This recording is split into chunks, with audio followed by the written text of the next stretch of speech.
আপনারা যদি কথাবার্তা না শোনেন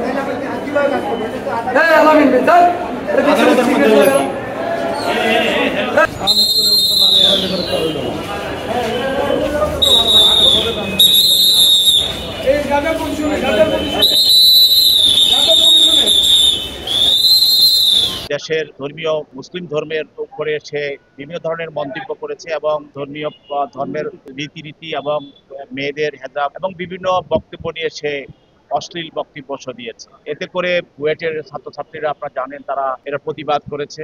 পরে তাকে বুয়েটের পক্ষ থেকে তাকে সাময়িক বহিষ্কার করা হয় এবং তার বিরুদ্ধে বুয়েটের পক্ষ থেকে তার বিরুদ্ধে চকবাজার থানায় একটি মামলা করা হয় এবং সেই মামলায় তাকে গতকাল আদালতে নিয়ে আসা হয় এবং আজকে বিজ্ঞ আদালত গতকাল আজকে তদন্তকারী কর্মকর্তার উপস্থিতিতে তার শুনানির জন্য জামিন বিষয় শুনানির জন্য দিন ধার্য করেন এবং আজকে তদন্তকারী কর্মকর্তা আরেকটি ধারা সংযোজন করেন, সেটা হলো ধর্মীয় অনুভূতিতে যে আঘাত করেছে সেটা তদন্তকারী কর্মকর্তা তদন্ত করে সেই ধারাটি আজকে দরখাস্তের মাধ্যমে বিজ্ঞ আদালতে প্রার্থনা করেন সংযোজন করার জন্য। আদালত সেটা সংযোজন করে এইটা গ্রহণ করেন এবং ধারা হিসাবে এটা মামলায় গৃহীত হয়। এই ধারাটি হলো ধর্মীয় অনুভূতিতে আঘাত করার যে বিধান আমাদের সিআরপিসিতে আছে সেটা এটা জামিন অযোগ্য একটি ধারা।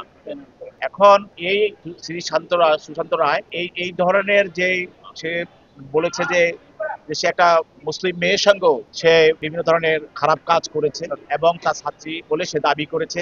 এই ধরনের বক্তব্য রেখে দেশের শান্তি শৃঙ্খলা এবং দেশকে একটি অশান্ত করার একটি প্রক্রিয়া চালানো হচ্ছে। তো সেই জন্য আজকে তার বিরুদ্ধে মামলাটি হয় এবং তার পক্ষে কোনো আইনজীবী আদালতে তার জামিনের দরখাস্তর পক্ষে কেউ দাঁড়ায় নাই এবং তাদের কাউকে ডাকিও পাওয়া যায় নাই।